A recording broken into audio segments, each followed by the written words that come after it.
All right, there we go. Now we're recording. I want to make sure we get this because I want it to go up on YouTube because I think it'll be great wisdom to share with the group. And so I'm going to give a quick intro to the FTI, Karl, and then I forgot to ask you if you have like a way that you want to be introduced initially. No, Okay. I have that in my presentation. Perfect. Then I'll let you cover it there. And it looks like I can do share screen already, so that's good. Yes, I made you a co-host, and I've made a couple of other people, but I'll make a few more, and I have to lock down the meeting just in case we get Zoom bombers, so people can't rename themselves, and so that other people can't start. Start video. I do want to allow, but I'll do that afterwards. But let me say, tonight's event is brought to you by the Freethinker Institute. We advertise to a bunch of different meetups, but the FTI is a co-host with our is the organization bringing tonight's meetup to you. We're a not-for-profit looking to support and empower members. We focus on helping members become the best version of ourselves, to seek truth and to be fair through transformational personal and professional development. We have free events like this one every Tuesday evening, covering a wide range of topics not typically covered in academia or industry. We also have weekly members only events where we apply practical wisdom into our daily lives and create a new friend circle. And we have only one rule in the FTI, and I will ask everyone to follow it, and that is to remain polite. You can say anything you want as long as it's politely said. Even if it may be unsavory for some, we're going to let you say it. We do believe in free speech, but we also believe in polite speech. And we do moderate for politeness. No one's going to listen to you, quite frankly, unless you're polite. So you're better off being polite, especially if it's unsavory. And that said, if you do hear someone say something you strongly disagree with, I recommend asking questions as to why they believe it, because you learn far more by asking them why they came to that unsavory conclusion rather than telling them why they're wrong. Like Karl and I were saying, we both like the questions because we learn more there. You'll also learn more by using Socratic method and asking people you disagree with why they think that. And the more you disagree, the more important it is to listen, quite frankly. So would love everybody to try to follow that. We call that listening to understand in the FTI, although it's the modern version of Socratic method. So we're definitely rooted in Socratic method. So pretty stable roots. That said, I'm going to introduce Karl. I do want to just quickly say Karl always has good questions, and we appreciate him coming. And I greatly appreciate Karl presenting on this. For those that weren't here when I mentioned it early on in the social, I don't think we had as many people. I'm super excited to hear about this because I don't know the practical implications of the Big Five, and it's much lauded by psychologists, PhDs, and it's considered far superior to the Myers-Briggs, which I do know how to apply.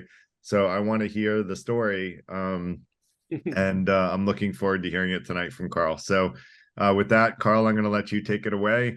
And I will ask everyone to hold questions until after Karl finishes presenting, so that way he can kind of get all of his thoughts out. After Karl presents, then we'll have plenty of time for questions. We're going to be going until 9 o'clock tonight. It's still 7:05, so we'll have plenty of time for questions. Great. So Karl, thank you very much, and take it away. Thank you, Garrett, and thank you everyone for showing up. That's very exciting. I'm going to do a couple caveats before I start. Actually, I have one caveat in the presentation. But in terms of asking questions, I actually if you look at the corner, there's a number on each slide. So whenever you see something and you have a question, all you have to do is put the number of the slide and your question, just write it down, and then you can refer to it and say, when you talked about that, and I could come back to it. So that would be one great way to figure out what exactly, because there's a lot of information. And the other thing I'm going to say too, my experience over the years is that most people are very aware of the MBTI, Myers-Briggs. A lot of people don't know about the Big Five, but after tonight, I guarantee you will be actually maybe turned off by the MBTI, but you'll see why. So anyway, I will go ahead and share my screen. All I need is just one confirmation from anyone that you guys see the screen because I am going to, great, okay. You're good. Good, okay, so play. All right, so the Big Five model, so it's actually called officially in psychological research, the 5-factor model, called the Big Five. I'm going to gather everybody to the Wikipedia page, which is incredibly in depth. There's like over 260 citations there. So if you want to know more about it, I would allow you to go there. Okay, any questions? Thought I'd start with some humor. Okay, that was a joke, but seriously, okay. Before we begin, there's a caveat I was going to say. I am not an expert in this topic, even though I've researched it for tonight. But I do have a BA in psychology. I am incredibly interested in psychology and philosophy, and I do have an MFA in writing for the performing arts, which, when you write fiction and screenplays, that's all you deal with is characters and psychology and what makes them tick and whether they want. So I'm very well versed in psychology, even though I'm not bona fide, PhD in the topic. But I do teach at UCLA, so I'm kind of an academic. Basically, I love psychology and I love drama, so I feel like I'm in a good position. Very passionate about the topics. So I will try to answer the following questions. What makes you you? Can we really boil down our entire identity to just 5 traits? How do researchers measure personality objectively? Are personality tests reliable and valid? Can tests be gamed? I think that was Garrett's question. Are personality traits universal? And where do they come from? Are they genetic or nurtured? Which I think Will is interested in that. Are they stable over a lifetime? Can we change the ones we don't like? Or can we get more of those we admire? Why should I care about all this, basically? Or how can I use this knowledge to live a better, more fulfilling life, which I'm sure probably everybody wants to know. Basically, yeah, that sums it up right there. We all want to be happy, at peace, and fulfilled. And so when we're not, we try to find answers, and hopefully this will give you some answers. So when we talk about psychology, I mean personality specifically, it's really about what makes you you. When you think about, when you're describing someone, you don't really say, oh, he is an IFPTJ or, ESPT or whatever, right? You usually, most of the time, you use traits. And that's because that's kind of like how personality works, right? We're more a collection of individual traits rather than types. But I understand that our human nature really likes to categorize things, and so that's why I think it's the most known and popular one. So personality is what makes us different from our friends, from our family and coworkers. It's really what accounts for our essence as individuals, right? It's distinct from those around us. And it basically, to have an official definition, it's really the consistent pattern of behavior, values, thoughts, feelings, and belief that are consistent and different from all the others, right? That the sum of all that is what personality is. In a nutshell, just remember that you are unique, just like everyone else. All right, can we really boil down our entire identity to just 5 traits? So there are other systems, models, right? Everyone's familiar with the Myers-Briggs type indicator. There's the Enneagram as well, that also talks about types. There's the Holland Code, which I just learned about yesterday, so I added it there. And then you have the more new agey, astrology, tarot cards, Chinese calendar, and not to mention all the the fun social ones like which character are you, and you know, there's a whole book on like personality quizzes, fun personality quizzes, and you could do that, you know, till the end of time. Basically, they're a lot of fun, but obviously they're not you know, reliable or valid.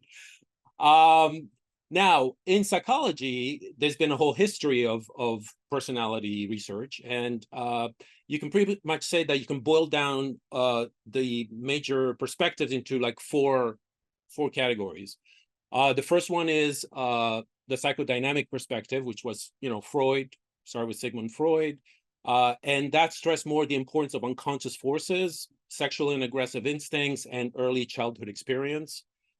You know, he's known for the whole, you know, iceberg principle, conscious, unconscious, and you know, the id, the ego, the superego, and the battle between the three, which is what to him was personality. You got the humanistic perspective, better known from Maslow and Rogers. The humanistic perspective represent an optimistic look at human nature, emphasizing the self and fulfillment of a person's unique potential. So one of the things that I really like about this perspective, actually, I'm a big fan of Maslow and self-actualization, is that prior to that, actually, the humanistic perspective was called the third force in psychology, after the psychoanalytic and then behavioral. But they basically, they were against this idea that a person was a patient as opposed to a client, because it focused on the negatives, basically, right? You came in with a problem and hope you were fixed, and their view was more about, you know, what's your potential, what are your strengths, how could you discover yourself and fulfill that and be happy. So that was a much better approach.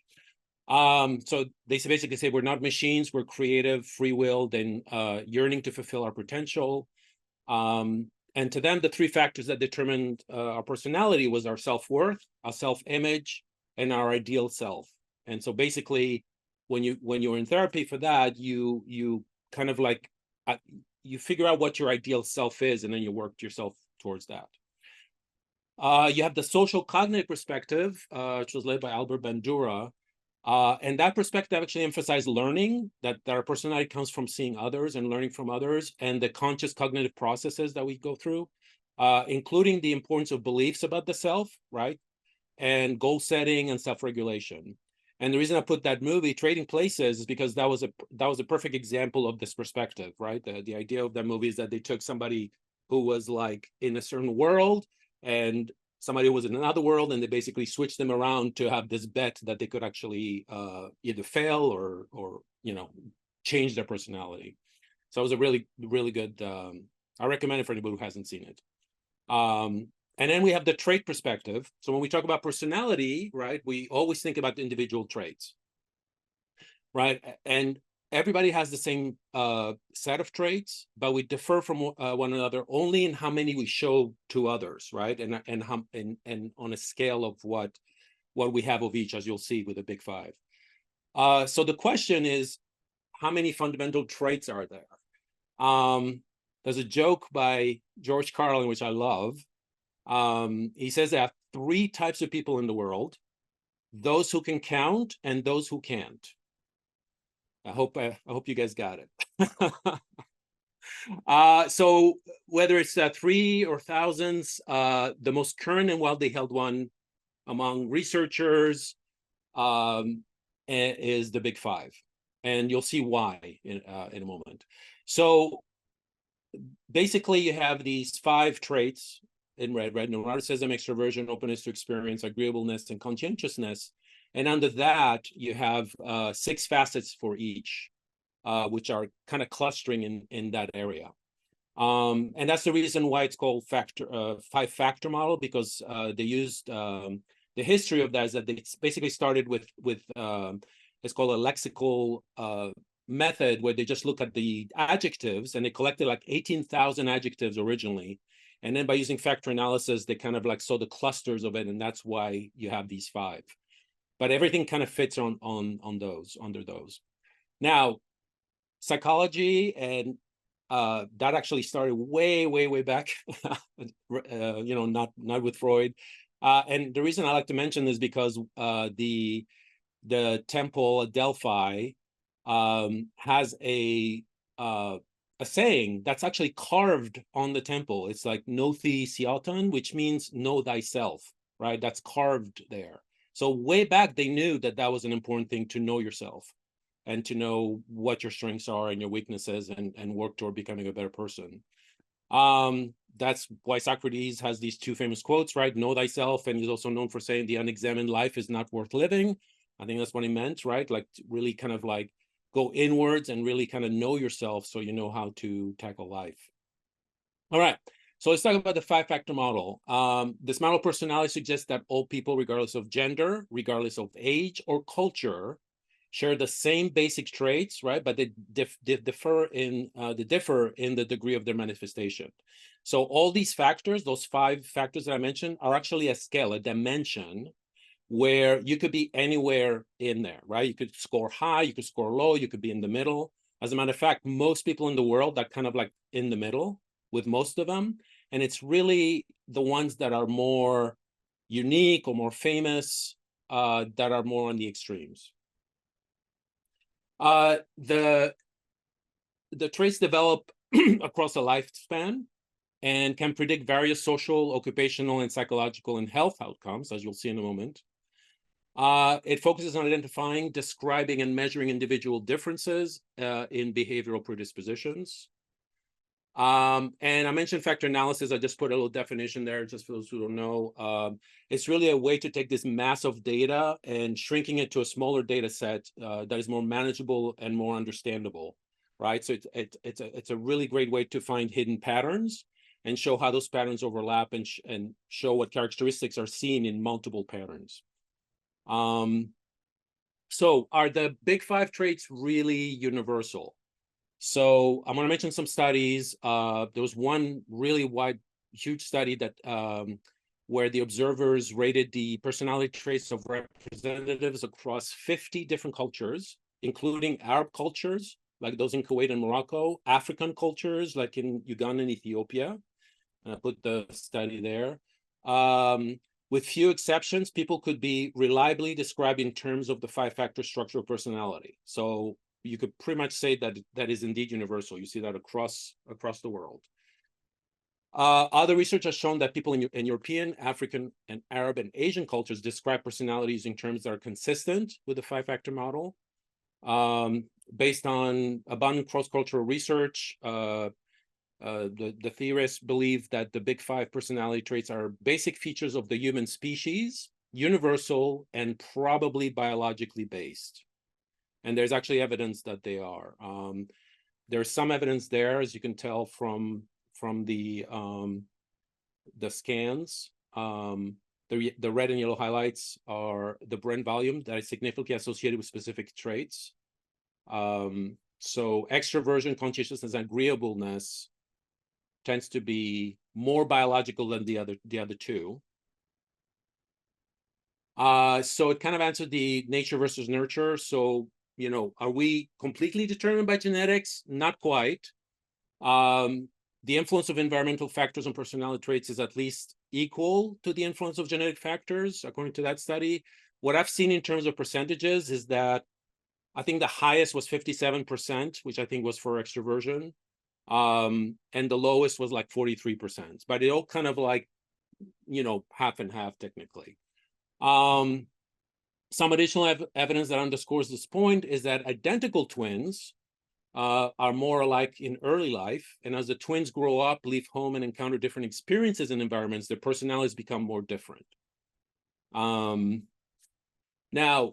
it's not a perfect theory, even though it's the most widely used and technically the most scientific one compared to all the other ones.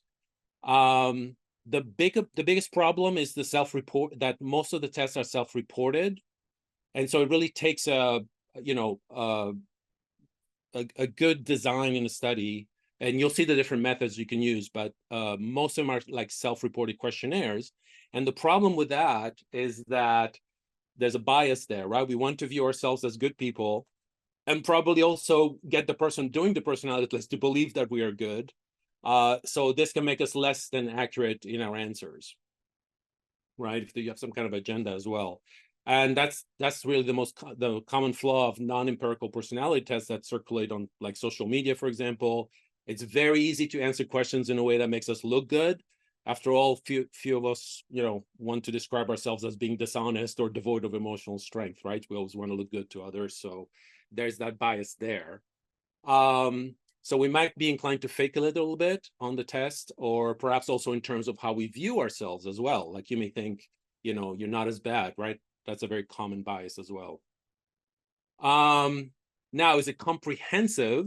Meaning, does it include most of the traits that we could think of? Now, there is a newer one that that is coming up. It's called the 6-factor model, because what they added to it, so it's exactly like the 5, but they added the dimension of honesty and humility, which taps into the individual differences in fairness and modesty. Now, modesty is part of the agreeableness. So I would think maybe honesty versus dishonesty might be a good one as well. But the research kind of shows that that 6-factor was distinct. So so there's tests. If you want to take the test, you can go to hexacode.org and take the test there. But it's basically the same as Big 5 plus honesty and humility. And there's also the dark pentad, which used to be the dark triad, then the tetrad, and now it's a pentad because they added megalomania. But it's basically it tests narcissism, psychopathy, sadism, Machiavellianism, and megalomania. And I believe there's tests online you can take if you're interested. All right, so let's talk about the Big 5. I'm not going to go too much into describing it. I'll go kind of quick because you can pretty much find that out. But I will focus more on the more interesting aspects of each trait, which is more like the predictions that it can make across a lot of elements in life, and also whether they're stable, whether you can change them. So in a nutshell, I'm not going to spend too much time on that. If you want to take a screenshot, you can go ahead. Again, it's the most popular, widely accepted model. And you basically take the test and you figure out, what your score is. So it's not one or the other. Nobody is usually one or the other, but you could be very high on ones. I think when I took the test, I think I'm pretty high on openness and, a little less on conscientiousness. I'm kind of like a little, on the extroverted side of in the middle. So I tend to be introverted as well. High agreeableness and low neuroticism. And I think overall, people who are happy, successful, no complaints tend to be high on the OCEA and very low in the N. And the question I've done, if could find out, but the question I had myself is, why do they have the last one as neuroticism instead of emotional stability? Then it would be all positives, and then, because that's the only one that's actually negative. So you have, if you're a well-balanced person, you have like all 4 high and then 1 low. And since I teach this a lot in writing classes and characters, this is a really good way to kind of see the dimensions from each character along the scale. So I'll go real quick on that. If you're TV fan, movie fan, you'll recognize all these characters and you'll see what do we mean by all these factors. Extroversion, introversion obviously is the most common one, the most understood one, right? You're either outgoing or quiet. Agreeableness and neuroticism. So, highly anxious, unhappy, stressed. You could, Woody Allen is the epitome of that, or Sheldon. And then in the, totally relaxed, so you have, the dude at the other extreme. All right. Are the tests reliable and valid? So reliability and validity are the 2 major criteria for a test. And the reason I said that MBTI is like, you shouldn't put too much,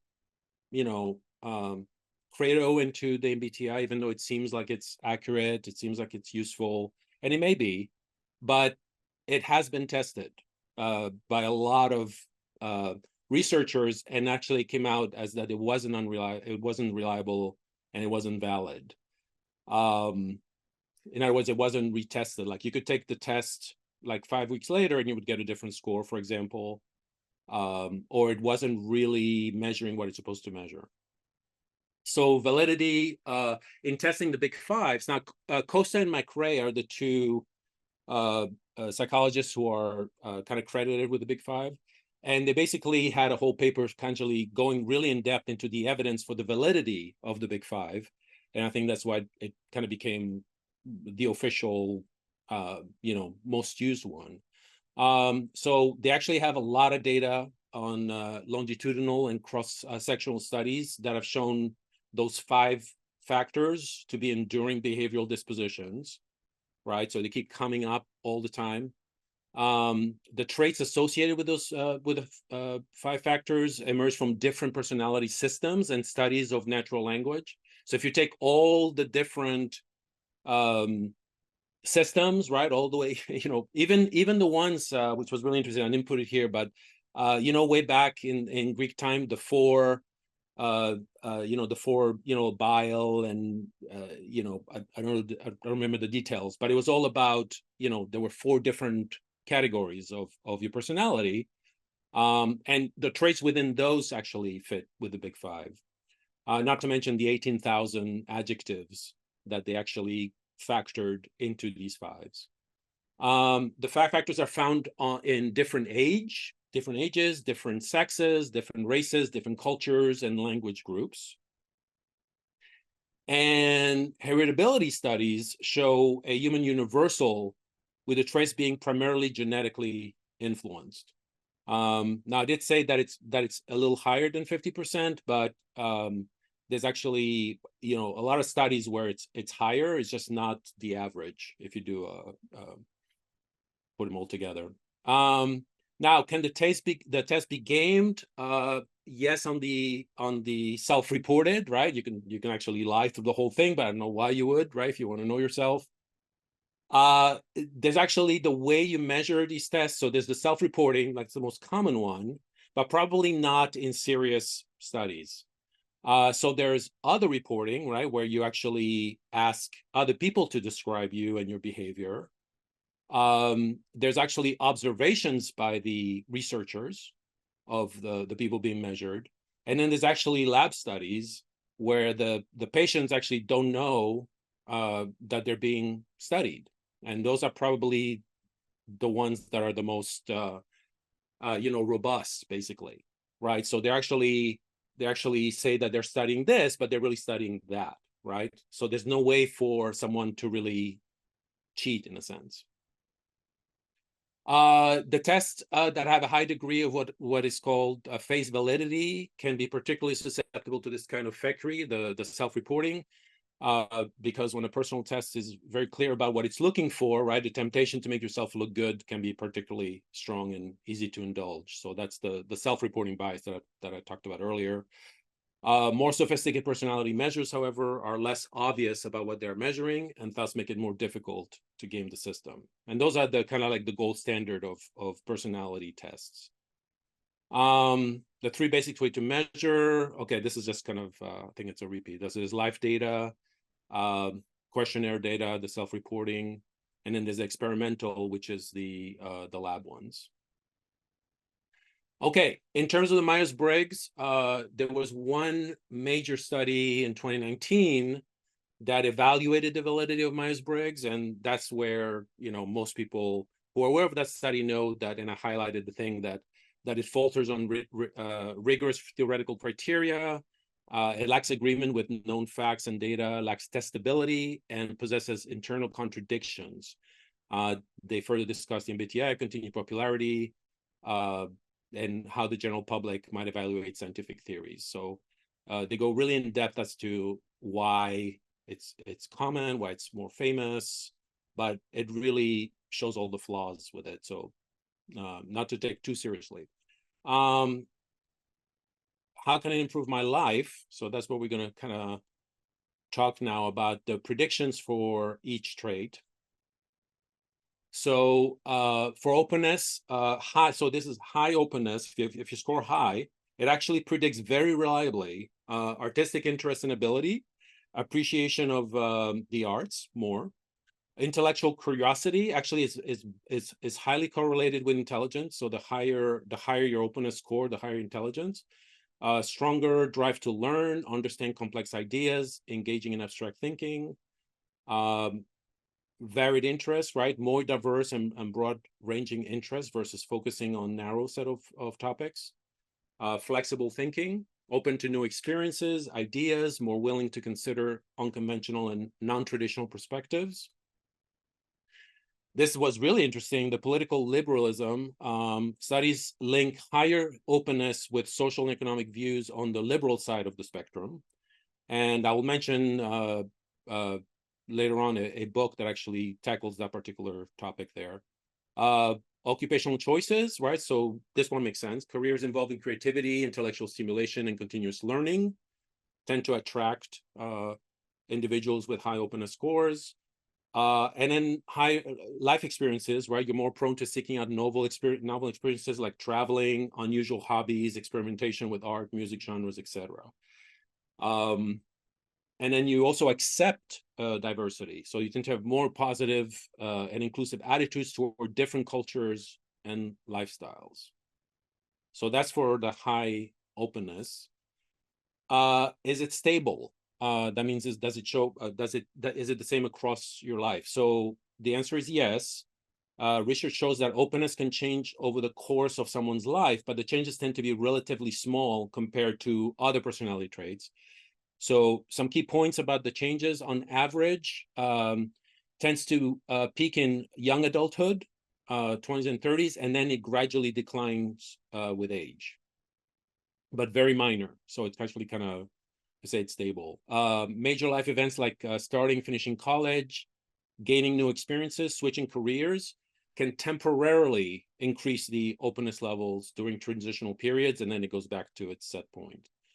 Participating in intellectually stimulating activities is linked to maintaining high openness at older age compared to those who are less cognitively engaged. So you can actually change it a little bit if you do these things. Environmental factors can also play a role. So access to education, for example, experiences that broaden perspectives, favorable social attitudes toward curiosity can actually influence your openness development as you age. Okay, so now we're going to conscientiousness. For predictions, high levels of conscientiousness actually predict good academic and job performance, which makes a lot of sense.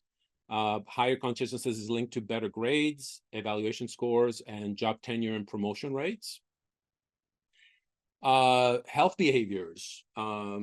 Conscientious people usually tend to exercise regularly, follow medical advice, and avoid risky behavior like substance abuse. It also increases life expectancy, perhaps maybe due to the healthier lifestyle habits. Safety compliance, right? You're less likely to engage in reckless activities or violate safety protocols.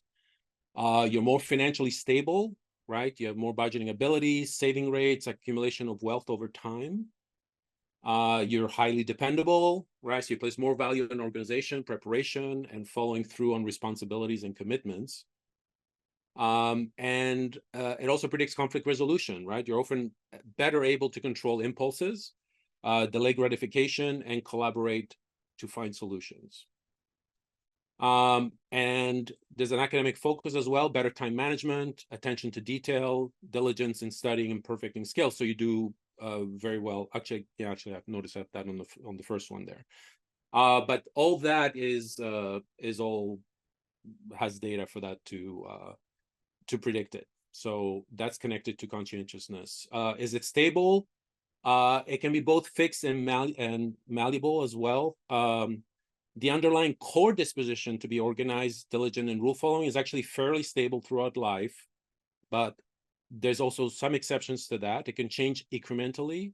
It develops significantly during childhood and early adulthood as cognitive abilities mature. and self-control strengthens. Nurturing environments promote growth. So if you have also nurturing, parents or mates, you could actually become more conscientious. Targeted skill training in areas like planning, time management, list making can help raise it, especially if you're young. Major life transitions that require adapting routines and responsibilities like parenting or new jobs may temporarily increase conscientious levels. Mindfulness and meditation practices can help boost conscientiousness by cultivating self-awareness and task focus. Levels tend to be more flexible earlier in life. So after age 30, the trait becomes more ingrained, but lifestyle and habits can exert some influence. And an ongoing education keeps older adults more cognitively engaged and conscientious, less than educated peers. So if you actually make an effort to continuously be in learning experiences, ongoing education, lifelong learning, for example, it actually makes you more conscientiousness. So you can control it a little bit. In terms of extroversion, actually, that's one of the ones that actually is the most set in stone. So extroverts tend to enjoy socializing, parties, crowds, more than introspective social activities. Leadership emergence, higher extroversion is linked to being seen as a leader and participating in more formal leadership roles. Occupational choices, careers with high degree of socialization, public speaking, engagement with others tend to attract extroverts. All that is probably not a surprise to anyone here. Emotional expression, extroverts experience and express both positive and negative emotions more outwardly and more intensely than introverts, for example. They have more social support systems. They have an extensive network of friends and social contacts, which extroverts find energizing. Conversation styles, extroverts tend to be more on the talking in interactions, on the talking side, and are more engaging public speakers. Risk life satisfaction, for the most part, extroverts report enjoying social aspects of life more than solitary activities and report higher satisfaction. A risk of addiction. This is for introverts. Introverts are less prone to substance and behavioral addictions due to a high comfort with solitude. So because they tend to be more alone, they have less of a risk for addiction. Mental health, introversion actually seems to be a protective factor against certain mood anxiety disorders while promoting reflecting coping skills. So actually, the bottom two tend to be more on the positive side for introverts. Even though I know there's a way more positives of being introvert for anyone who's read Quiet. In terms of stability, as with the other big fives, the genetic influences make extroversion quite stable, especially in adulthood. However, life experiences can play a role. It tends to be more malleable during childhood and teenage years as social skills and comfort levels develop. And nurture environments also can encourage more extroverted tendencies. Major life events like starting, changing jobs, having children, moving to new locations can temporarily increase or decrease the expressed extroversion. Targeted social skills training, like public speaking courses, for example, may modestly increase extroversion levels, especially for younger individuals. Stress, lack of social support, and other negative factors are linked to temporary introversion, even in inherently extroverted people. So if you're highly extroverted, stress and lack of social support, other negative factors can actually make you temporarily introverted. Extroversion remains somewhat changeable in one's 30s and 40s. After middle age, it becomes fixed. Education and ongoing social engagement help maintain an extroverted nature in older adults. Predictions for agreeableness, interpersonal relationships, right? More agreeable individuals tend to have stronger social skills, be easier to get along, and experience less conflict and more support in relationships. There's more likelihood of cooperation. High agreeableness predicts cooperative behavior in social dilemmas, negotiations, groups, and teams. There's more compassion and empathy. Agreeable people are typically more sympathetic towards others and considered of different viewpoints. Mental health, whereas now disagreeableness can elevate stress and anger, but agreeableness acts as a kind of a resilience factor against depression and anxiety. Physical health, higher levels of tend to correlate with healthier behaviors like regular exercise and better cardiovascular outcomes. In terms of occupation, agreeable individuals are drawn towards communal caregiving roles like teaching, nursing, and social work, where empathy is very valuable. And then criminality, in terms of predictions for that, disagreeableness actually is linked with antisocial actions, whereas agreeableness inhibits criminal deviant tendencies. And in consumer preferences, brands portraying warmth and likability appeal more to the agreeably inclined. Okay, now in terms of stability, agreeableness exhibits more stability and some capacity for change over a lifetime.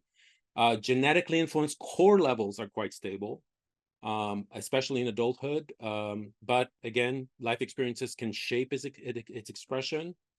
Childhood, teenage years see the most flexibility as social skills develop through nurturing environments. Major life events that shift social roles, relationships like marriage, parenthood may temporarily impact agreeableness. Younger adults tend to fluctuate in response to relationship or occupational changes as their identities form. Skills training focused on empathy, cooperations can modestly increase agreeableness in short term, especially if you're under 30. Stressful periods may trigger temporarily disagreeable responses, even in inherently agreeable individuals. And ongoing education, social engagement in older adults are linked to higher agreeableness versus isolation and cognitive decline. Agreeableness becomes ingrained by around age 30 as roles and behaviors calcify, though targeted therapies offer scope for improvement. So there is some hope there in terms of agreeableness. I thought this was really funny if you if someone's trying to learn how to have fun, right? Because I guess it probably has very low levels of that. In terms of predictions for neuroticism, so now we're tackling the dark one, I guess you can call it. Risk of mood anxiety disorders, so higher neurotics significantly increase the vulnerability to conditions like depression, generalized anxiety, social anxiety. Stress reactivity, you tend to experience negative effects more acutely in terms of worry, muscular tension, and upset stomach. There's higher relationship conflict. Interpersonal neuroticism makes disagreements and arguments more likely due to sensitivity and emotional reactivity. Health behaviors, those higher neuroticism exhibit more unhealthy habits like smoking and alcohol and drug abuse due to poor emotion regulation. There's also job performance problems. Extreme worry and anxiety can impede focus and lead to issues meeting goals, working under pressure, and a general life dissatisfaction. So neuroticism is a robust predictor of lower subjective well-being due to a propensity for negative emotions effect. Longevity, excuse me, higher levels correlate with increased mortality risk, potentially linked to health behaviors and stress-related illness. And then physical symptoms, neuroticism predisposes individuals to experience more bodily pains and discomforts.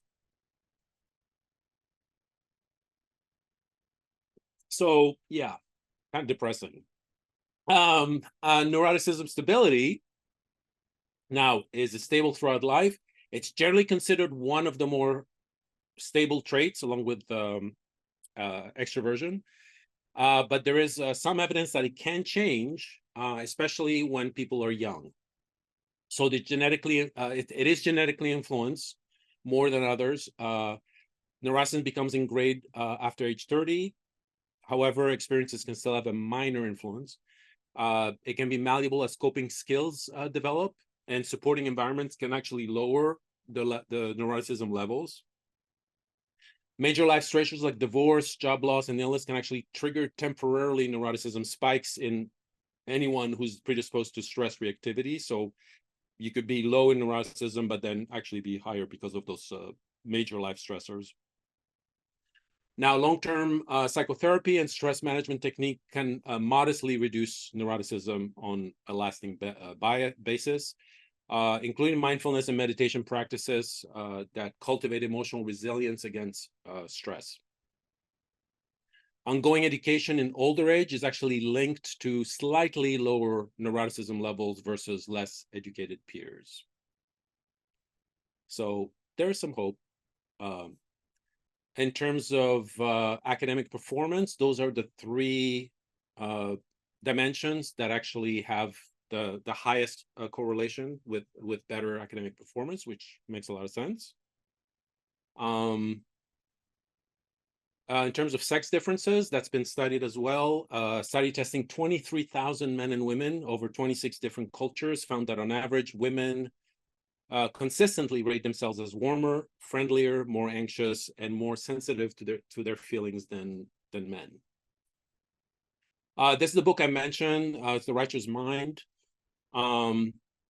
This actually kind of, to me, it kind of explains religious and political views, believe it or not. It's actually highly correlated with the personality traits.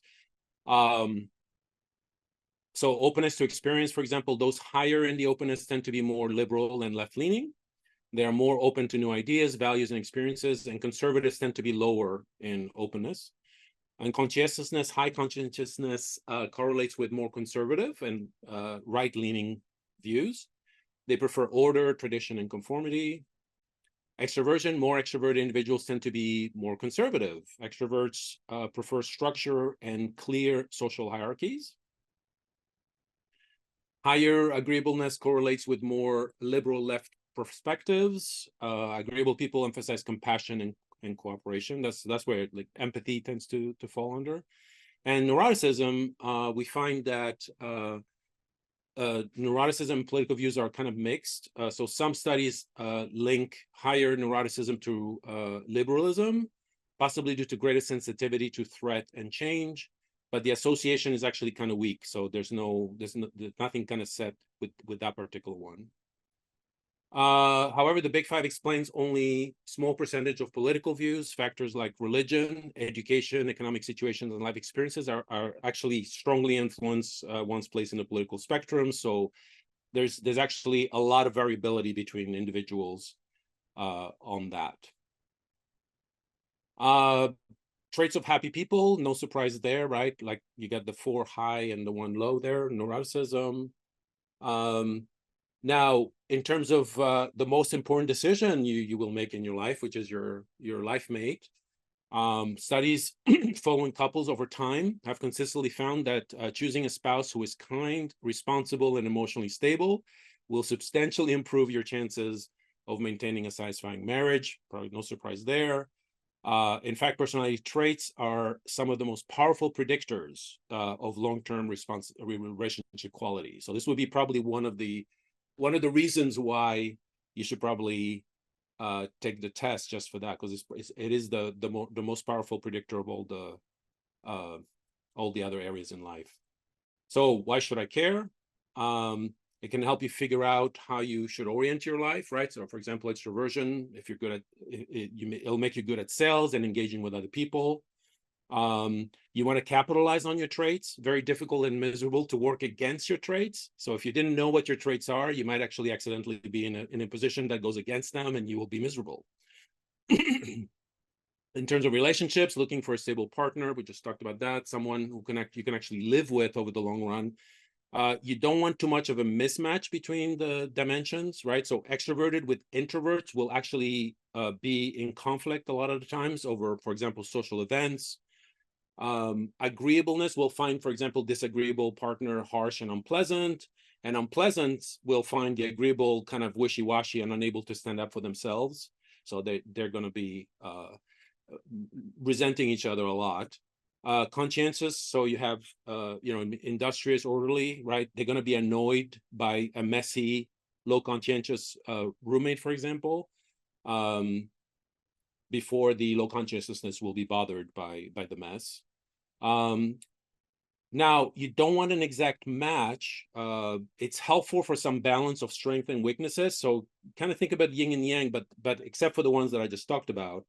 But unfortunately, at this moment, we don't know what the optimal balance yet. Although there's a lot of people who are trying to find that out. But so far, we don't know what the ideal match is. Too much difference will be a constant source of conflict. So you don't want too much of a variability between the two. The benefits of self-awareness: understanding your personality traits and tendencies can help you develop a better sense of self-awareness, which can lead to personal growth and improve life satisfaction. Self-awareness can help you identify your strengths and weaknesses, allowing you to focus on areas for personal growth and improvement. Being aware of your personality traits can help you understand how to interact with others, leading to improved relationships and communication. And self-awareness can also help you make better decisions in life as you're more attuned to your own values and priorities. So very quickly here, using the Big Five to improve your relationships, basically you understand each other's personality differences, you can communicate more effectively, you can resolve conflicts. In terms of overall life satisfaction, right? Overall, it's a great tool now that you know how the traits actually correlate with life satisfaction. And you can probably make an effort to change that. By gaining a deeper understanding of your own personality traits, you can identify areas where you may need to make changes or adjustments in order to find greater fulfillment and happiness, now that you know the correlations. Practical strategies. The big personality system can be a powerful tool for improving self-awareness. Here's some practical strategy. Okay, that it starts with a personality test, right? If you're not aware of it, or aware of your personality traits, you need to take the test. And there's different tests with various lengths. I think the shortest is like 30 questions, and the highest is like 255 questions. They're readily available online. Once you know your test, you want to reflect on your results, right? So think about the areas where you might want to make changes or improvements. You want to set goals for personal growth, for example. If you scored low on extroversion scale, you might want to set a goal to attend more social events or join a club or a group, for example. If you scored low on conscientious scale, you might set a goal to improve your time management skills or take on more responsibility at work. Practicing mindfulness, there's a lot of actually scientific data now about mindfulness and meditation, and actually affecting your mood and physical health. Take some time each day to reflect on your thoughts and feelings and consider how they relate to your personality traits. This can help you become more aware of your strengths and weaknesses. And then seek feedback from others, right? Ask friends, family members, colleagues to provide honest feedback on your personality traits and how they impact your relationship and interactions. Probably the most important one, right? If you are in a relationship with someone, whether you're married or girlfriend, or even a roommate, to really have that communication between the two, especially if you're aware of what those traits are. So I'll end now with the resources. There's actually one test I thought was interesting because it actually has 3 in 1. So it actually tests for the Big Five, the MBTI, and the Dark Triad.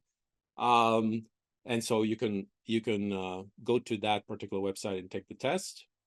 And I mentioned the Wikipedia page in jest, but I was really serious that it really has a ton of information there. So if you really want to know more about it, that's the first place I would go to. And then you can really look at all the citations, because they have like over 200, and that will take you more on a rabbit hole to more studies and more data about why they're important. But if I had to choose one trait, I would say probably empathy. So that just focus on that. I think that'll make the world better. Great. That's it for that. Oh, that lasted. Okay, so questions. I will take questions. I probably I should stop the sharing. But I do want to mention one thing.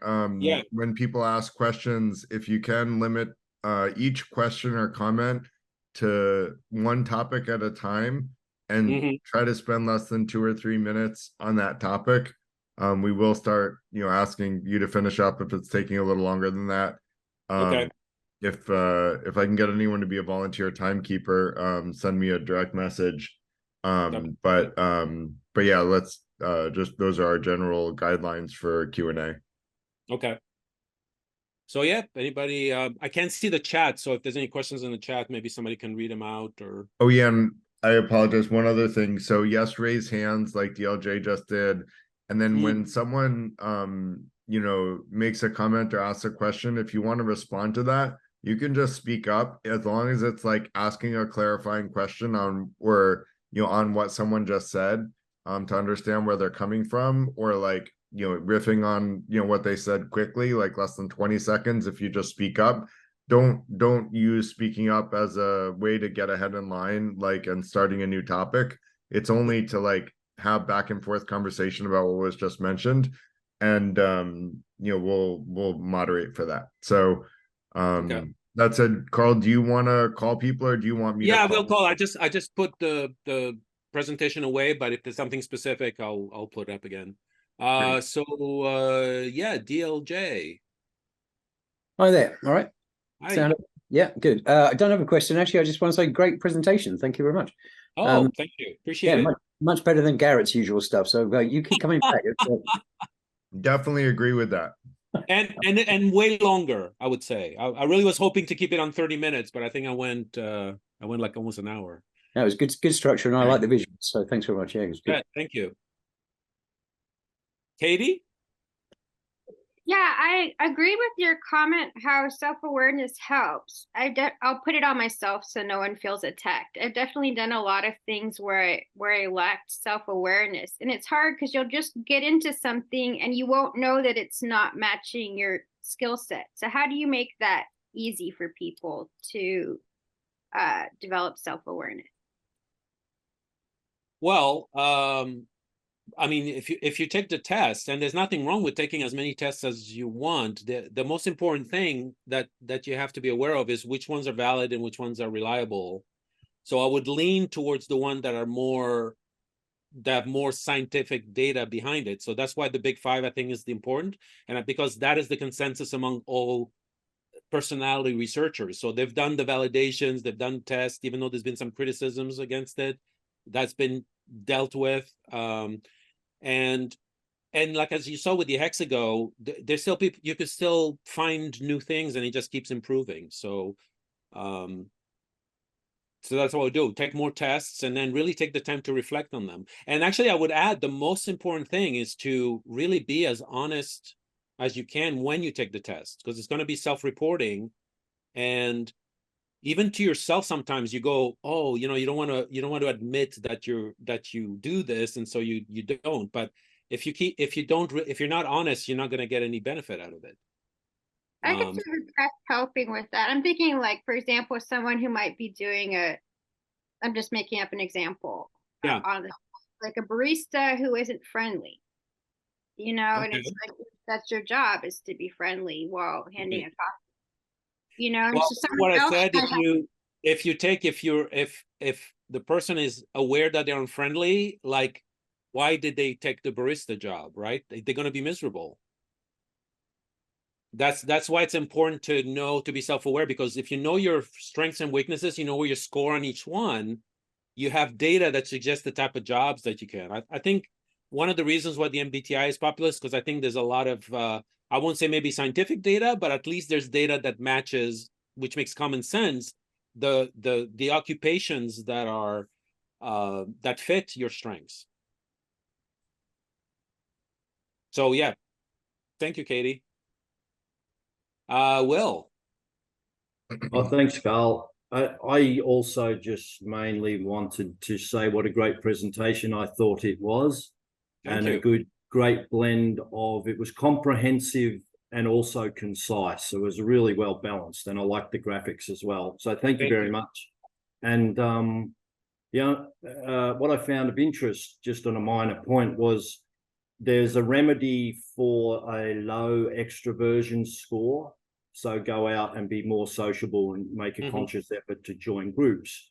Yeah. But I guess, so that got me thinking about, what about if you are introverted, extroverted, and there's no remedy to that. So therefore that would be seen as a positive trait. So I'm wondering if there is a sort of a negative connotation to introversion that, or not, I might have misgauged. Yeah. So because we're social animals, and because socially extroversion tends to have a higher outlook and a higher judgment, right? Introverts is the opposite. However, we know that there's a lot there's a lot of introverts in the world, and I know there's books on the benefits and strengths of being an introvert. So, you know, and especially since most people are kind of in the middle, you know, I tend to be kind of both depending on the situation, right? I mean, before I started speaking, I was like terrified. I mean, the reason why I do these kind of presentations, like why they're so, I would say, great, you know, without sounding too arrogant, but that because I wanted everything to be on the screen and not on me. It was the only way for me to really not freeze up. And so, and then the more you do it over the years, now it's second nature. So that's a perfect example of forcing yourself and being in that situation where you have to be extroverted, and then you become it in that situation, right? Yeah.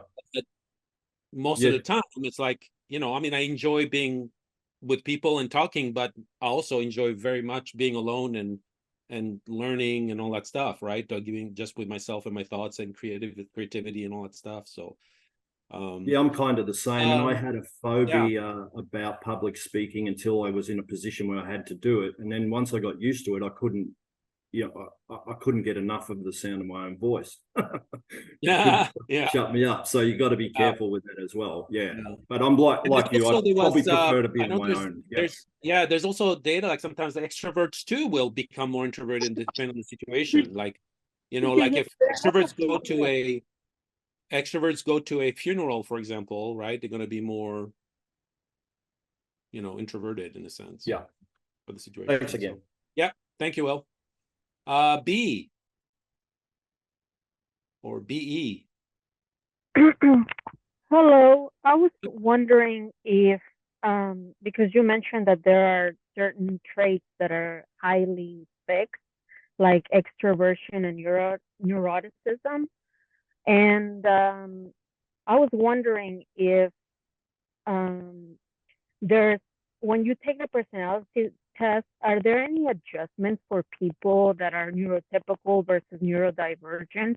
Because inherently to being neurodivergent, like for example, being in the autism spectrum, you're going to lean inherently more towards being, you know, neurotic and also introverted. And also you mentioned that, you know, our ability to, like, for example, women tend to also be more neurotic. I think it's inherent because women tend to be more vulnerable than men. Are there any adjustments that are based on gender or like being neurodivergent in terms of how do you take the personality test? Yeah, no, that's a really great question. I really don't know the correlation between autism or mild autism like Asperger's with the big five. That I'm sure there's some data on that, but I'm not aware of it.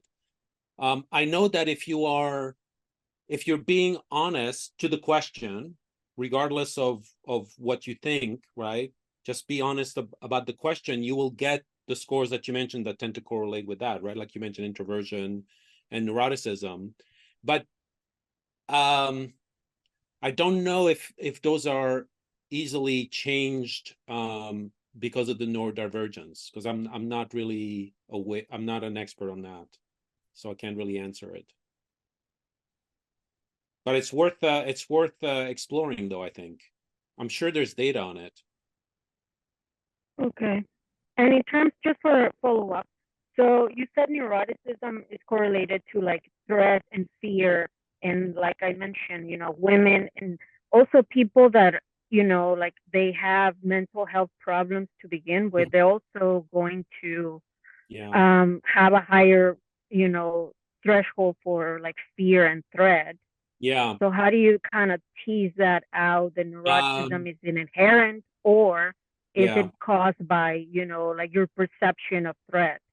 Yeah, that's also another area too that I could have talked about. There is a very massive test that actually focuses on disorders called the, I think it's the Minnesota something. I don't know the exact name of it, but it used to originally start tested for the disorders like, you know, high anxiety and antisocial, et cetera, et cetera.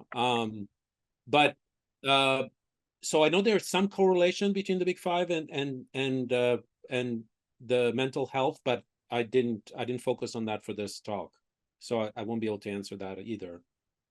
But I know there's data on it, so I would probably start with the Wikipedia page or just do some Google searches.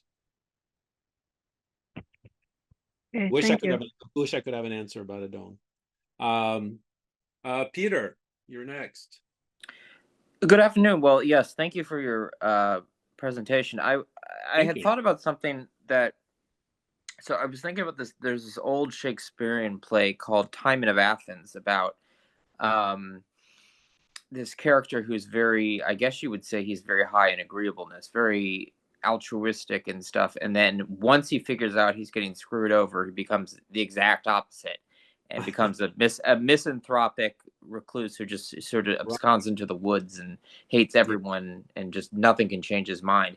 And you know, it sort of struck me that there seems to be a sort of a mixture of, I mean, in that, I'm using that as a template for, like, I mean, real world examples of, like, there's a mixture of almost agreeableness, neuroticism, and introversion / extroversion, where it's this thing like where you would, whether or not you could go from agreeable to completely disagreeable once you realize that, you know, if you're struck with the sort of with cynicism, what's the word, cynicism, or like or pessimism, or, you know, and you sort of, you can't help but only see the worst in people, because it's almost more because you think that any attempt to appear like it's I'm trying to think of how to put it, like, it's the more someone I think I understand what you mean.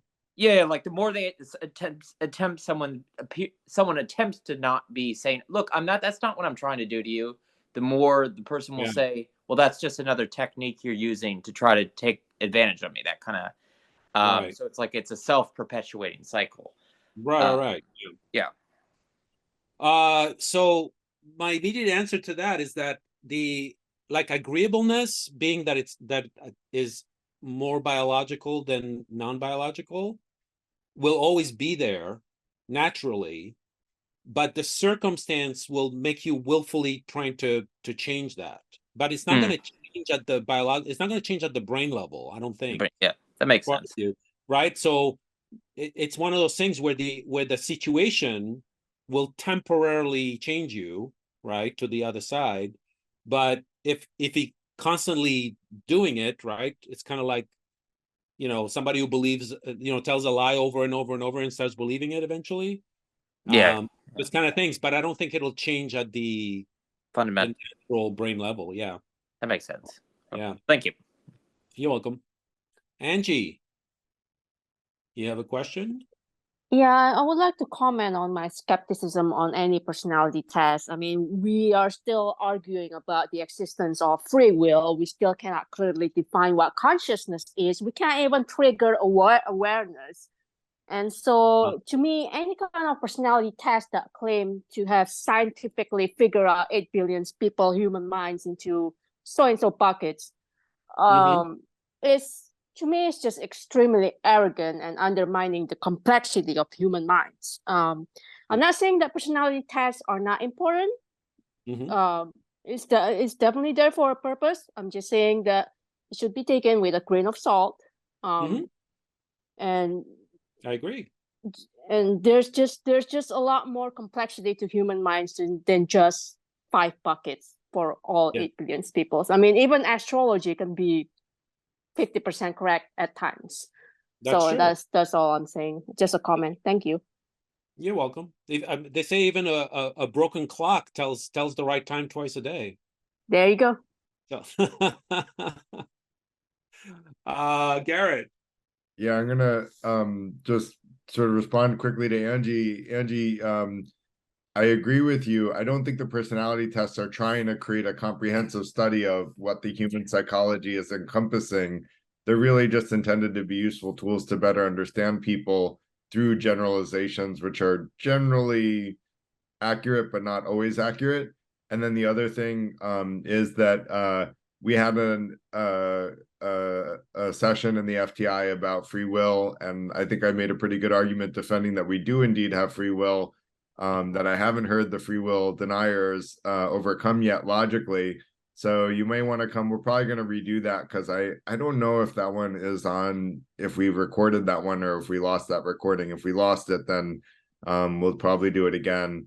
And we also had one on consciousness where we described like a mechanism through which free will can have an impact on our consciousness, and also explaining the origin of consciousness. So that said, the real question I wanted to ask, and I'll raise my hand for the next one, was whether or not we can get access to the slides, Karl, because I agree it was a great presentation and you went through some of those slides pretty quickly, and maybe it's my old introverted self, although I've changed to be an ambivert. I used to be an extreme introvert, but I definitely didn't pick up all of the details of all the slides. I usually get that comment all the time. Yeah, but that's why. Yeah, I can make a PDF of the slides and email them to you, and you can post them. That'd be great. I'll put them up on the Google Drive that we use for the FTI, and then I can put a link in the online community for anyone that wants them. I posted links to that will lead people to the online community using Discord. For anyone that's interested in the slides, you can find it. That you'll be able to find them there. Okay, great. If I briefly reply, Garrett, to the comment on free will and determinism. I don't know if you're familiar with Robert Sapolsky. He just came out with a massive book, actually arguing for determinism. So, might be worth exploring. To see if it actually is able. I haven't heard a unique argument for determinism other than that, the general assumption that cause and effect are deterministic, and then they make an argument from there, but that's basically a circular argument anyway. So all of the free will deniers are assuming that cause and effect are deterministic from what I've seen. So if you think Sapolsky has a different argument in that tome, I'll try to get a summary of it. I haven't read the book yet, but just on that, I've just got the book. I've only read a few pages, but everyone's talking about it in these groups now. Like it's the real hot topic. Yeah.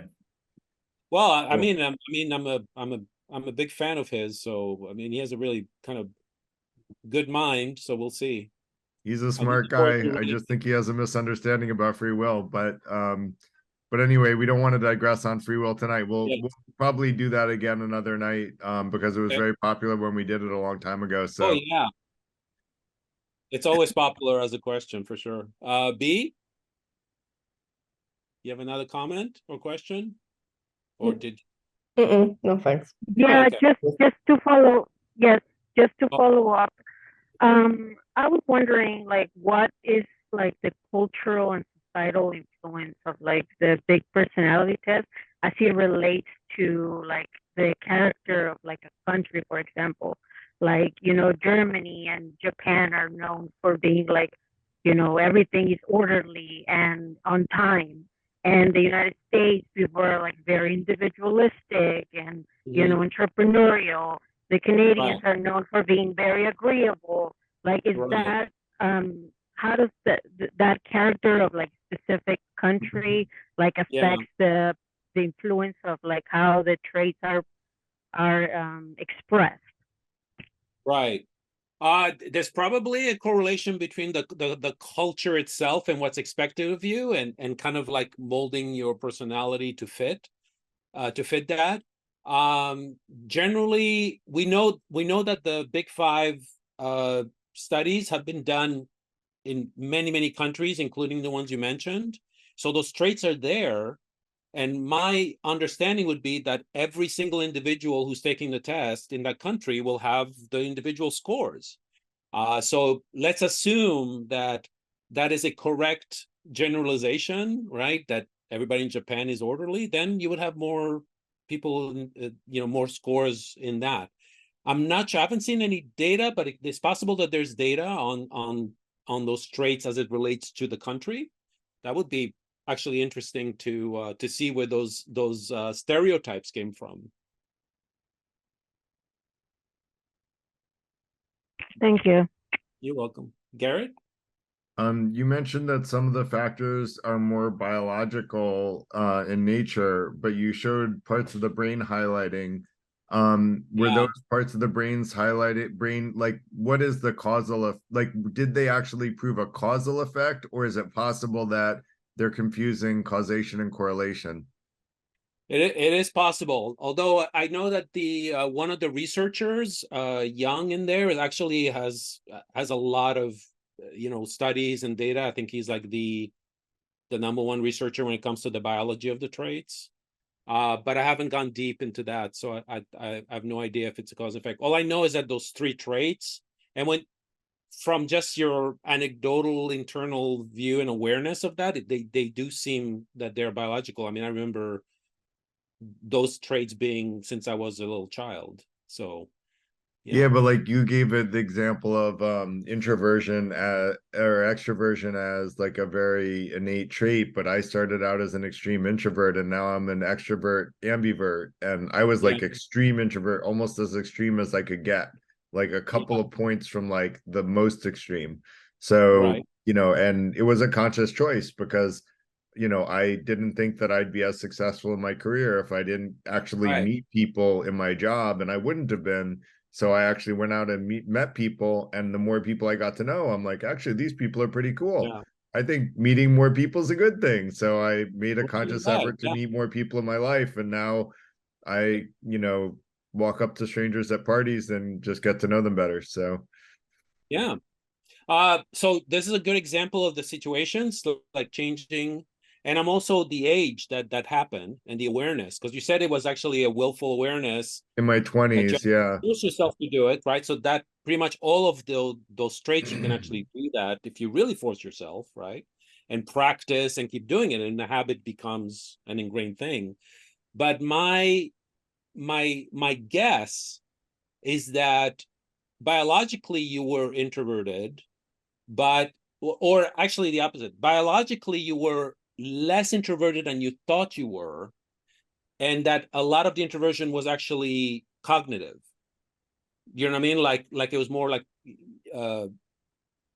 your thoughts and the narratives you were telling yourself and the fears and maybe your past or whatever. So there's still a lot of stuff that probably would have made you introverted more than you were, and then when you got really aware of that and you forced yourself, then it was easy to change. That's my theory. I mean, don't quote me on it, but that would make sense if it was such a massive change. And My then who knows? hypothesis is that I have free will and I used my free will and I changed. So, yeah, there you go. Yeah. There you go. All right. Are we done with the questions? Is there more questions on the chat? I don't know. I haven't read the chat, but I don't see other questions on the chat. If people don't have them, I had one other one, which is oh wait, no, that's not let me does anyone else have other questions that they wanted to ask? I was just going to say it's not so much a question, just an observation, I guess. I think it was slide 23 about the iceberg with the tip of the iceberg, and that was Carl Jung. No, that was Freud. That was Freud.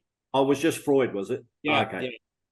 Because I find that really interesting about, I think a lot of our behaviors the unconscious, and subconscious, and how that affects the personality that does present itself.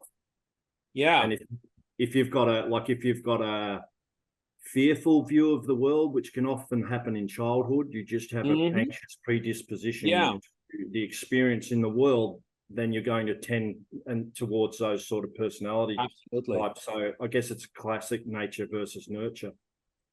Yes. So one thing that you have to understand about, I mean, if you look at the history of psychology, just because it advances, with more data and scans and all that stuff, so we get more and more knowledge, it doesn't quite invalidate some of the information that came out from that. So I mean, there's some truths to the unconscious and Freud stuff, even though there's a lot of stuff that's been kind of debunked and criticized, it still doesn't invalidate the stuff that actually I believe is right.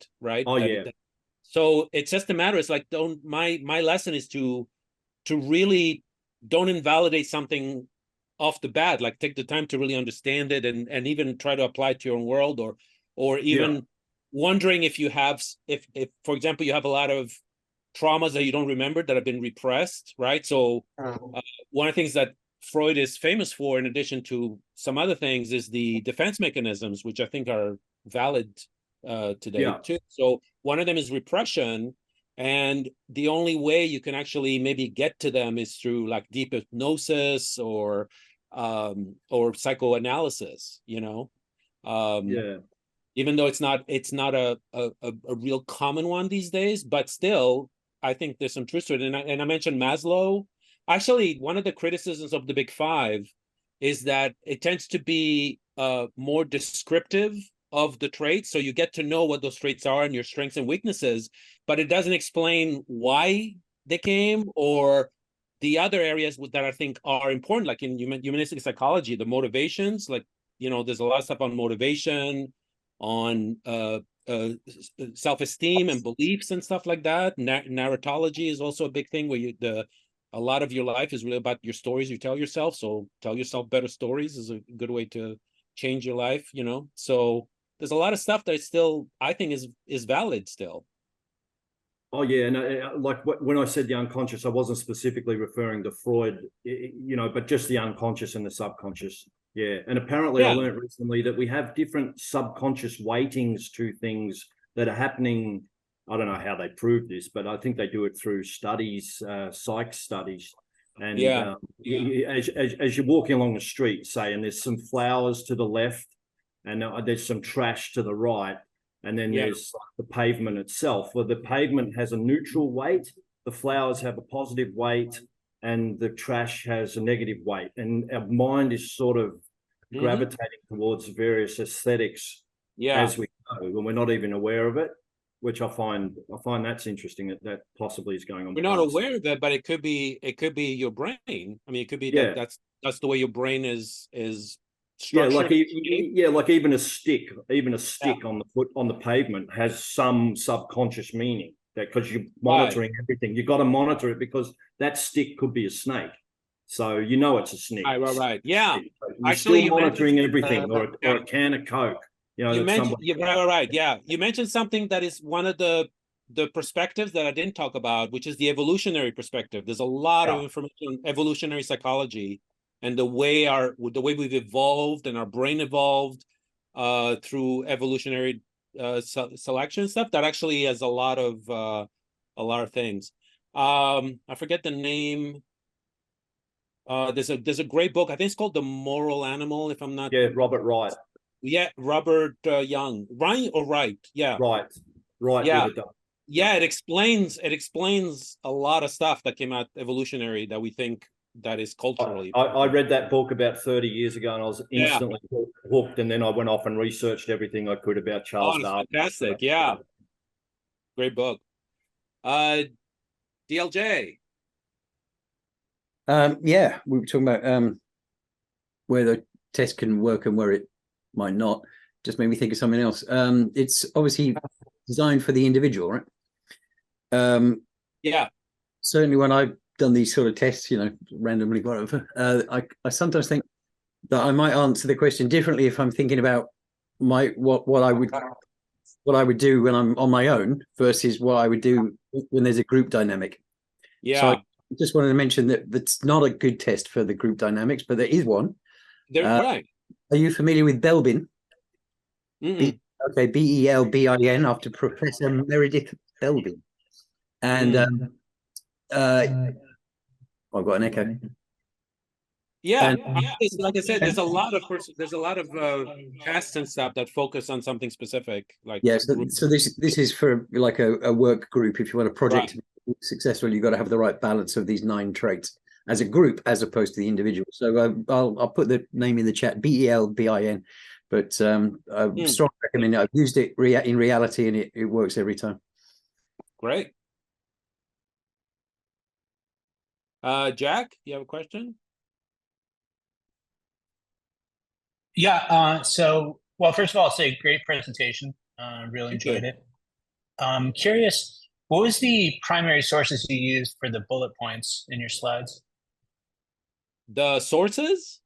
Yeah, was it mainly Wikipedia, or did you? No. Well, how did Wikipedia you- did a lot of them. I basically went through my massive collection of psychology textbooks, including entire textbooks on personality.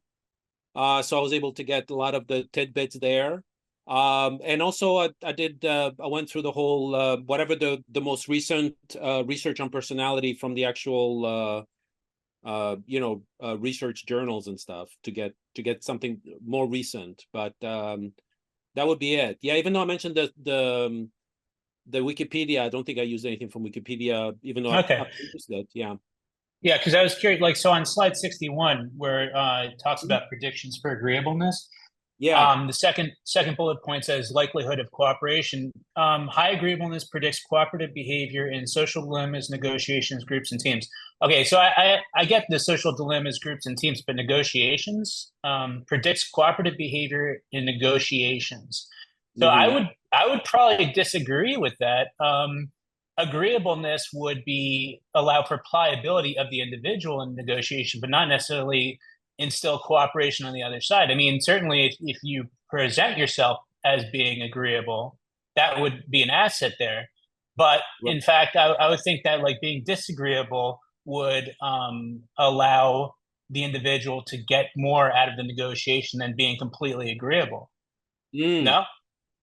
Well, my view on that, and I'm looking at the slide now. So high agreeableness predicts cooperative behavior in social dilemmas, which makes sense, and negotiations, which is what you're arguing, in groups and teams. So the kind of negotiations that I immediately go with is the kind of negotiations that are not negative. You know what I mean? Like they're like where but they don't have to be negative. A win-win, right? So it's kind of like, I agree that negotiations sometimes they get testy and you have to be the bad guy, whatever. But that's just situational, right? So it will be a thing like highly agreeable. Yeah, but that would be on the surface level. On the surface level, certainly, I mean, you want to present it to be win-win, right. But you want to get the most out of the negotiation for your side as possible. And so, I mean, like in one of the most. I mean, if your goal is to get the most out of the negotiation for your side, and still have it be win-win, like, or at least the other side look at it as a win-win, right? So Jack, there's a slight contradiction there. Like when I say win-win, that means I'm not looking for the most, because if I'm looking for the most, that means the other side is getting the least, and that's a win-lose. It's not a win. No, because you get the most while at the same time the other side seeing it as a win-win. Yeah, but that's fake. Yeah, and that's that's what I mean. Another slide, you showed disagreeableness as being manipulative, right? Yeah. So I don't disagree with that. But again, like with negotiations, you present the other side as win-win, right? And the one that can do that and at the same time get the most out of the negotiation for your side ends up winning the negotiation. Yeah, no, I agree. I agree with your point. I just think that it's more about manipulation and actually faking it, but not really be agreeable, right? It's like you fake it. Yeah, in a situation you might fake it. Yeah, because I mean, basically what we're talking about is competition versus cooperation. Exactly. Like in a cooperative environment or situation, like that's why I agreed with some of these other things that you listed. Right.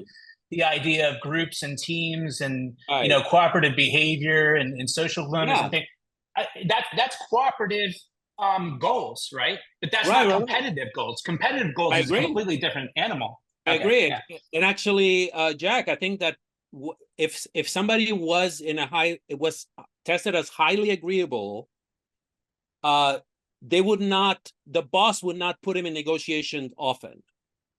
Do you know what I mean? Like, even though they're good at negotiation, because they don't have that killer mentality, that killer competitive win at all costs kind of thing. You know what I mean? Right. So it's one of those things that if you were always in that environment, you might not be happy, or you might be kind of mad at yourself or disrespect yourself over time, Yeah.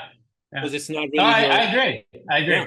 But then the other thing that kind of, I don't know, I was thinking about was earlier on in the presentation, you'd said, aside from neuroticism, you want to be high in the other four in order to be, I think the word you used was balanced.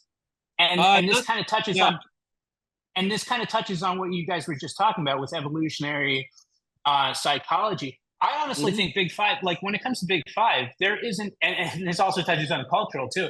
It's about the bias of how we view these things based off our culture and what, the goals of, like say thousands of years ago, the optimal, whatever, the ideal of these Big Five measurements might have been completely different than they would be today. And depending on what culture you live in. And so, like a perfect example is a disruptor. Like, so today, nowadays, a disruptor, you want to have somebody who's high conscientiousness, high openness, and probably high disagreeableness too. Not necessarily agreeable. I agree. But anyway, I'll stop there. I appreciate your presentation. That makes a lot of sense. But if you're thinking about evolutionary psychology, there's a reason why that trait survived, because it was useful for survival. That's right. Yes. Yeah. So I agree with that. When I showed that thing about the low neuroticism, I was talking about the enjoyment and fulfillment of life in modern day, because we know that high neuroticism does not make you happy in life. And so that's what I was talking about. If you want to have a fulfilling, happy life and you have high neuroticism, and in fact, I think when you look at it, everybody who has high neuroticism, they're the ones who constantly trying to change and improve and go to therapy and stuff, because they're not really happy and they're trying to get the happiness. You know what I mean? But I agree that it is a valuable trait to be, to be anxious, to protect yourself in terms of survival. Like high neurotics are distrustful, right? They don't trust everybody. So sometimes it will save your life, So B? Yeah, just to follow up, there's a HBO Max documentary. It's called Persona, The Dark Truth Behind Personality Tests. And they investigate how companies are using personality tests and AI to screen out and discriminate against people that are either introverted or neurotic. So I understand that you said, when you take this personality test, you have to be truthful. But if they're going to use those tests to discriminate against you so you don't get the job, should you, it's a moral quandary that as a society we kind of have to deal with. Should, in the ocean spectrum, you want to score high on all the other fours except for the end, the neuroticism. Actually, B, I would disagree on one point, and there's no way to know if a company is actually discriminating. I think the key word is discriminating. I think that what they're doing is actually screening for the actual positions. And the reason I'm saying you should be truthful is because if you're untruthful and you say, okay, I'm going to game the test so that they'll think I'm this and this and this and this, so I'll get the job, well, you're going to be miserable, because it goes against your traits. And so that's why I say you should be honest with that. And personally, I think that companies that use these tests, assuming they're ethical, they're really doing it to fit the person to the job, right? Because there's nothing worse than being an introvert and being in a sales job. You know what I mean? So yes, at the same time, like you mentioned that there's a lot of confounding things within the test. Like we just established a couple, a while ago that, for example, women test higher on neuroticism, and people that have mental illnesses or people that are neurodivergent inherently are higher in neuroticism. So if you just answer that, as a woman or as a person that's neurodivergent, then they're gonna screen you out just by virtue of the fact that you're from that category, and that you're gonna use that to discriminate against you. That's inherent to you. Okay, I agree with the first part. I'm not sure if they will. I mean, you don't know if they for sure they're going to discriminate against you. I mean, I don't know what the point is to once you got the job to then discriminate. I mean, I'm sure some companies do, but I don't know. It doesn't make sense to me to try to, like, when you talk about neurodivergent, I know that there are jobs and positions and things that actually use those strengths. So they're still, it's not like you cannot ever get a job. You know what I mean? Like divergents have some strengths. And so the point of being self-aware of it, if you're really self-aware of that, to figure out what are your strengths and what are your weaknesses, and either go for those jobs that actually cater to those strengths, or see if you're really going to you think you're going to be happy in those positions, to try then to work and change that, because there's ways for you to lower your neuroticism. So I find that to be like, I understand where you're coming from, like if a company operates ethically, but in the documentary, actually, this man who had a mental health problem committed suicide because he was rejected for so many jobs because he answered, all the screening questions. And then he was rejected constantly. And then he got more and more depressed and committed suicide. It's a good documentary. It's called Persona. I definitely should watch it then. Yeah, it seems right along my alley there in terms of and I know actually that a lot of companies use the MBTI, which is not reliable. So I'm sure that that was mentioned in the dark documentary. But I'll definitely watch it. Thank you, B. Yeah, I'm gonna, if I can sort of tag on to that, I have a little bit of a different piece of advice, B, is there's sort of two options here. I was at first going to disagree with Karl and say, hey, look, it's okay to lie if they're screening you out because of that. But then the other answer I would give is, like, I do think that it is discriminatory, but the other question is, do you want to work for a company that will screen people out for neurodivergence in the first place? It already sort of shows that they have their, it's like when I started my career, all jobs were like this, but now most jobs you just apply with your resume and you don't have to fill out like a 30-minute form of like every company you've ever worked for in your whole career.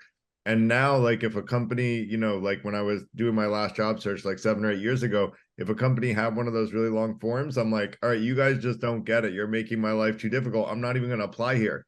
And you may want to screen them out, because, like that's not someone that you would want to work for. And then the other advice I would have is be an entrepreneur, right? And choose your own destiny. If entrepreneurship is in your blood, you might have better luck treading your own path and finding people you can collaborate with that way. But I also don't think there's any harm in lying about it if you think you're going to be screened out for reasons that are beyond your control, which most of the Big Five says that most of it is beyond your control. And the big criticism I have of the Big Five is that there are good and bad answers. Whereas the Myers-Briggs, there's no good and bad. And I'm going to read the article you posted on the criticism of the lack of consistency, Karl, because I'm curious about whether or not they're criticizing the switch between like I versus E, because that's irrelevant. Like if you're an ambivert like me, yeah, I'm going to test out as I versus E differently almost every time, but that's because I'm in the middle. But if I'm if someone's an extreme I, they're not going to suddenly test out as an E. Like that just, I don't think that's going to happen. I'm curious to see. What, Garrett? You know what? What's That's that? actually, that would be a criticism of the MBTI, because personality is not a type. You can't be boxed one or the other. No, it's actually a criticism of the people who are misunderstanding MBTI, because the people who are criticizing it in that way don't even understand how the test works at the most basic level. It's not a test of whether or not you're an E or an I. It's where are you on the scale between E and I? And if you're in the middle, like it doesn't matter if you're an E or an I, because you're in the middle anyway. And so they just use E and I as like, explanations of the poles. But if you're in the middle, like it doesn't matter if you test out as an E or an I. And I have a feeling. So I totally agree with you, Garrett. Like how is that in the type that you get? How is the middle one expressed then? So it's expressed as being able to flex towards either side, and that, you know, at different times you may have different inclinations, or you are just flexible enough that you can adjust according to the situation. And so, you know, if there's a good or bad in Myers-Briggs, it's really good is in the middle, but that's not even good because, you know, the book Quiet really did do, you mentioned it earlier, it did a great job of explaining all the great powers that introverts have. You know, when I was, you know, when I lead teams, like I always ask the introverts to speak up because they'll never speak up in a group, but then when you ask them to speak up, they have the most valuable things to say of anyone who's talking. And the extroverts are the ones talking the whole time, but the introverts have the most valuable things to say. Yeah, right. I agree. All right. Are we done with the questions? It looks like we are. Anyone else with Does this mean questions? the meeting is over? Well, if you, I mean, actually have to get ready for a dinner date. So if you have to go, it's fine. yeah, I think it's okay. Everyone here is introvert, so they're not coming forward with their questions. Yeah, I mean, if they would rather type the question and send it to Garrett, and you know, if he wants to we can talk about it in the online community. We have a place for the Tuesday evening call, like talk topics, and we can continue the conversation in Discord in the online community. So I'll be happy to attend if I can, for sure. Cool. I'll put the chat I'll put on, and then I'll make sure to get the slides for you guys. Yeah, that'd be great. You know, we would love those. They were really helpful. So thank you again, Karl, for presenting. And I'm happy to stay on for anyone that wants to continue talking. If Karl has to go, if people want to talk about free will or something else like that. So yeah, I did read Sapolsky's argument, and you know, thanks to AI, I got a good summary and dug into his argument, and it's the same old argument. Okay. I'll read the book. All right. Thank you, guys. Cool. Cheers. Bye, Thanks, everyone. Karl. Thanks a lot. Anybody have other you know, topics we can just kind of I'll you know, for the folks that are creating the recording, we'll end the recording here. But if anyone wants to talk about other topics that are, you know, for the next 10 minutes or so, we could digress on free will, and we probably should have another event on it, since this book apparently is popular, but it's pretty, you know, pretty much another assumption of deterministic cause and effect. And the guy clearly hasn't read about Bell's inequality. Go ahead, Will. Well, thanks, Garrett. Yeah, I mean, I don't see how we can ever prove whether we have free will or not. Like, it's something, it's so hypothetical. Unless we were to create two identical clones and subject them to the same experience for X amount of time, and then ask them to make a choice between the Pepsi or the Coke.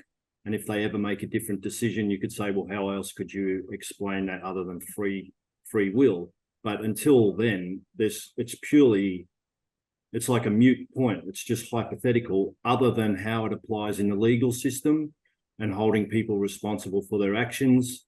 And what I have learned from considering this topic is the jury's out. As I say, I've got no idea whether we've got it or not. But what I do know is how little control we do have about who our parents were, what our innate traits are, how we look.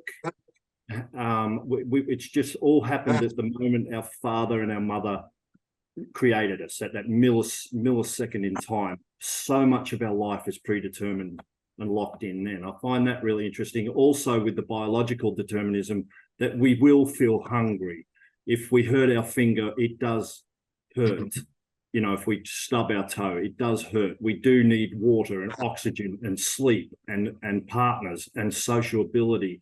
And so much is just that is, you know, a very interesting aspect, I think.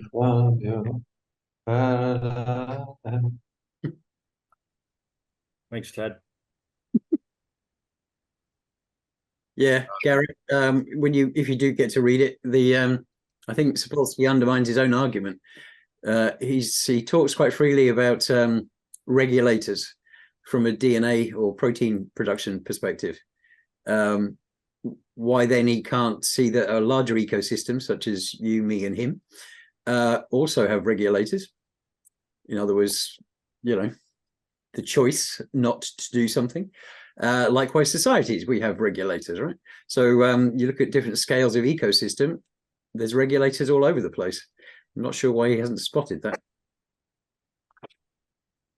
It's a good point. Appreciate you making that, DLJ.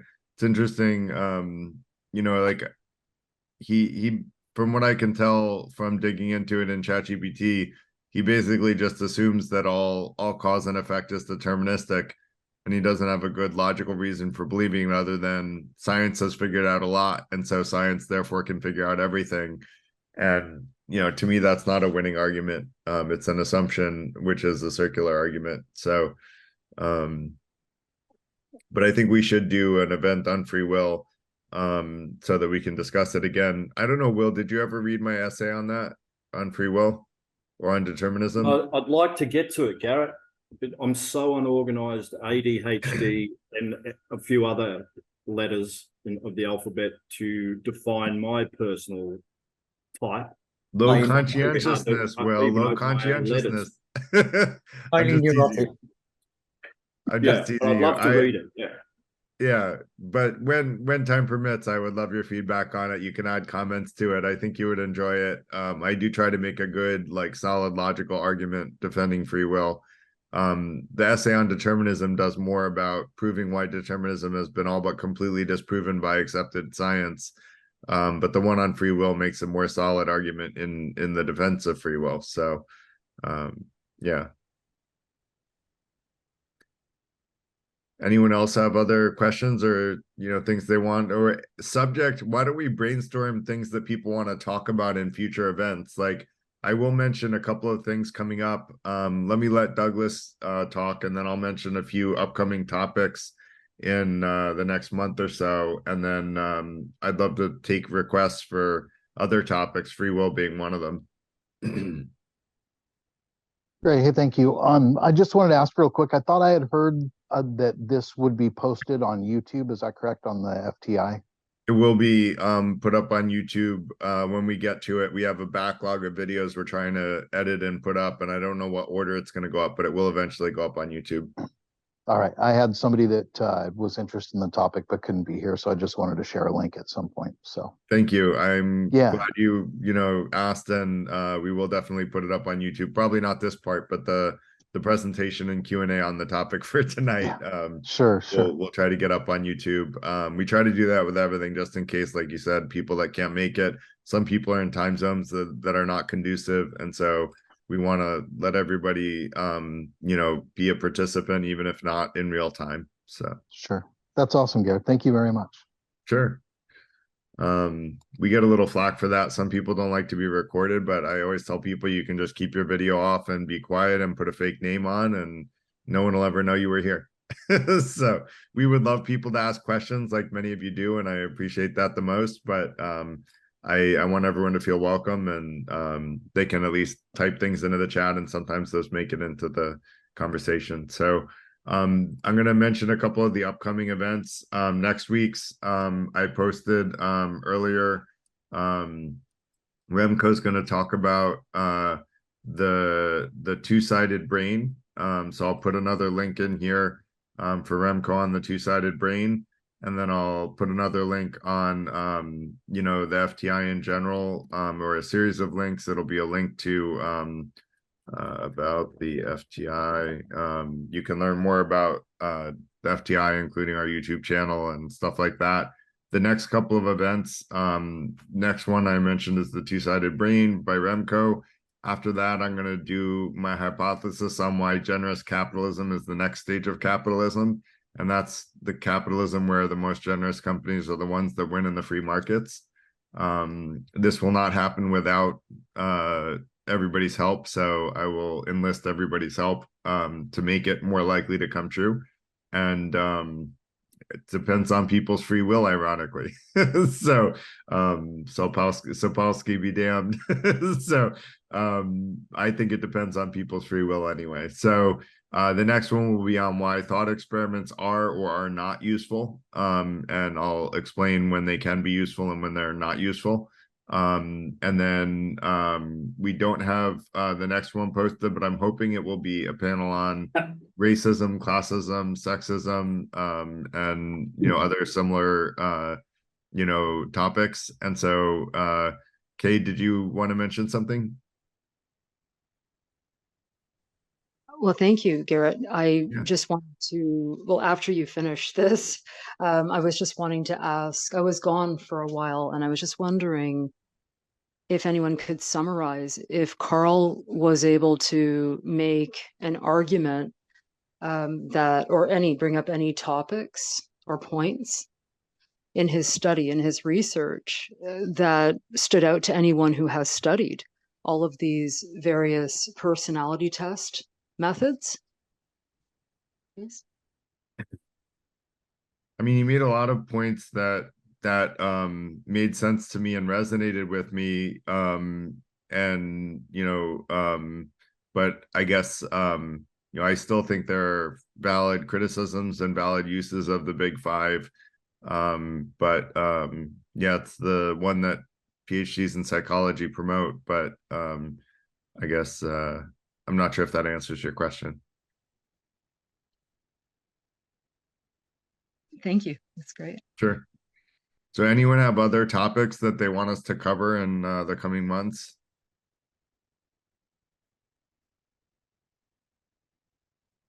Yes, I would like it if we could speak, Garrett, about what I brought up at the beginning of the meeting, which is where people such as myself, and I know there's someone else in the group too, who have, well, I have a rare personality type, and then there's someone else in the group as well. So I think that might be interesting for your members, because we aren't, we blend in, but we're very different, how we see things, how we move in the world in a way. Yeah, I think we should do MBTI personality types. And I think you said your personality type is a subset of MBTI. Is that true? Or is it something separate from that? Yes. Yeah. MBTI. Okay. So yeah, let's do another event on MBTI. If you want to collaborate on that, reach out to me offline and we'll collaborate on it. I'd like to try to address the criticism of the MBTI and see whether or not my hypothesis about why they criticize it is right. I don't know if it is or not, but I need to research to find out. I'd be curious to know whether or not that's the reason that it's criticized. So yeah. Any other topics people would be interested in?